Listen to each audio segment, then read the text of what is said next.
there, Winter Warriors. This is Zack, your horticultural guide for Isaiah's Figtree. We're doing our first walk in the park today. We're in lovely Central Park, New York in January. We're in the middle of winter here. It's about 27 degrees out, and we're hoping to get some tips from these plants on how to survive these New York City winters. Okay, we've arrived at our first specimen here. This is the lovely Amelanchier sanguina, or Serviceberry, or Shadbush. A couple different common names, like most other plants.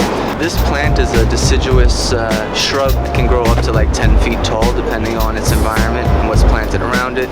It's hardy to zone 4, so it can stand pretty cold temperatures, well below 0. Flowers early spring, like April, followed by edible fruits, which you can eat raw or cooked. And pretty nutritious too. They're high in copper and iron and probably a bunch of other antioxidants and stuff like that. Great tree, beautiful too. Alright, so this is Typha latifolia, commonly known as cattail. This is a plant native pretty much all around the US.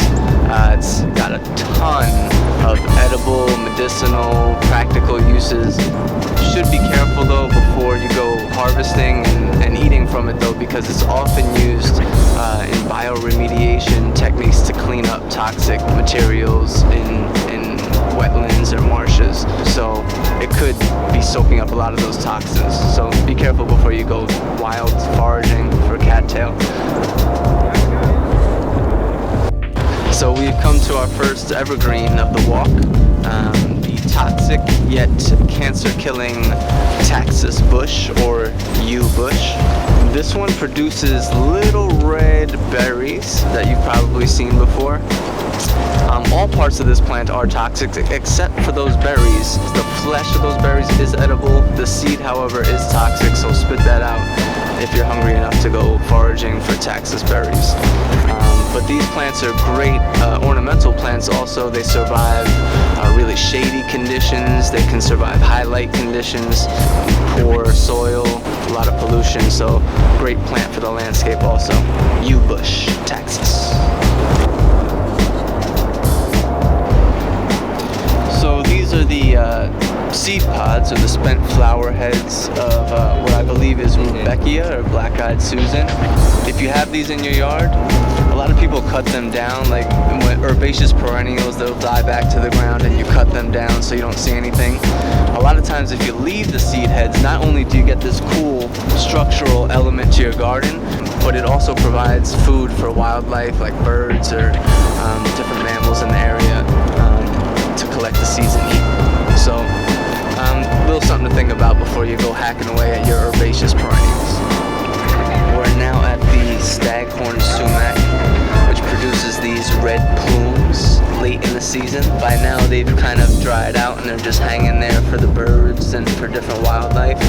But when they do turn red, you can take those and actually make a sumac lemonade. It's kind of like a pink lemonade. You can take off the berries, and they have these acidic hairs on them which give a flavor to water if you soak them, if you steep them in water for a while.